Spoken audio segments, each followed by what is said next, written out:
મારું નામ નિરલ શાહ છે. આજે હું વાત કરીશ ઉત્તરાયણ પહેલાના સમયમાં કઈ રીતના મનાવતી અને અત્યારે ફરક શું છે બંનેમાં. પહેલાના સમયમાં ઉત્તરાયણ એવી વસ્તુ હતી ને કે બધા એકબીજા સાથે મળતા હતા, ધાબા ઉપર જઈને ફૂલ એન્જોય કરતા હતા અને પોળમાં તેનો ક્રેઝ એવો હતો કે એકબીજા ધાબા ઉપર જઈને પતંગોની ચગાવવાની મજા હતી. અને એમાં પણ કેટલાક ખાસ લોકો એવા હતા કે ખાલી પતંગ ચગાવવા નહીં, બાજુવાળી છોકરીઓ શું પહેરીને આવી છે, કેવું પહેરીને આવી છે, એના કેવા લક્ષણો બધું નોટિસ કરે. કેટલાક લોકોને ખાલી કેવું હોય ખાલી રાડો પાડવા માટે એવા લોકોને ટેવ હતી કાપવાની.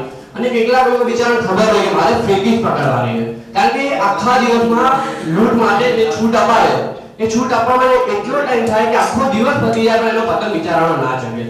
ઉત્તરાયણ વસ્તુ એવી છે કે લાઈફમાં તમારો ત્યારે પતંગ ના ચગે હોય, લાઈફમાં બી તમારો પતંગ નહીં ચગે, કારણ કે ઢીલ અને વસ્તુ જે મજા આવે પતંગની એ પણ. હવે ઉત્તરાયણની આપણે બીજી વાત કરીએ તો અત્યારના જમાનામાં કેવું છે કે ઉત્તરાયણ છે ને એકદમ મોડર્ન થઈ ગયું છે.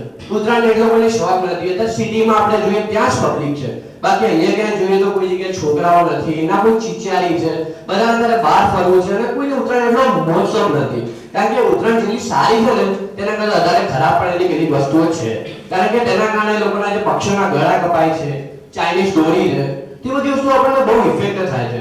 હવે આપણે ધણીધર બ્રિજ પાસે વાત કરીએ તો ત્યાં એક જણનું ગળું કપાઈ ગયું હતું ઉત્તરાયણના દોરીના કારણે.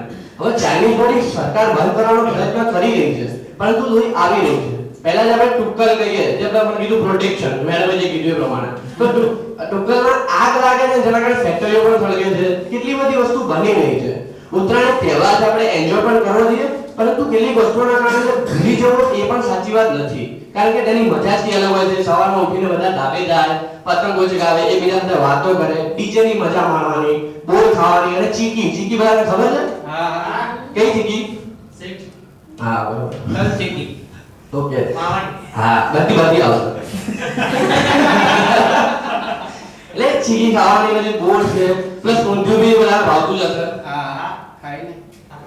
એની જોડે જલેબી. એટલે આપણને તહેવાર છે કે આપણે દરેક ફેસ્ટિવલની એક ઓળખ છે. જેમ નવરાત્રી છે તો ફાફડા જલેબી છે, એના ઉત્તરાયણ તો દરેક વસ્તુને આપણે એન્જોય કરવી જોઈએ. આ 2 દિવસનો તહેવાર છે અને હવે તો કોર્પોરેટ લાઈફમાં 15મી જાન્યુઆરીને બી રજા નથી મળતી.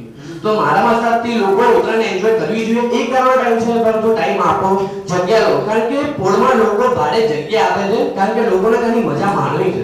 તો આપણે અહીંયા રહીએ છીએ તો આપણે એનો ફાયદો ઉઠાવવો જોઈએ, ઉત્તરાયણની મજા માણવી જોઈએ. જેટલું આપણે કહીએ કે સારી વસ્તુ છે, ખરાબ વસ્તુ પછીની છે, પણ એટલીસ્ટ જઈને બધા એને એન્જોય કરવો જોઈએ, કારણ કે એક જ એવી મોમેન્ટ છે.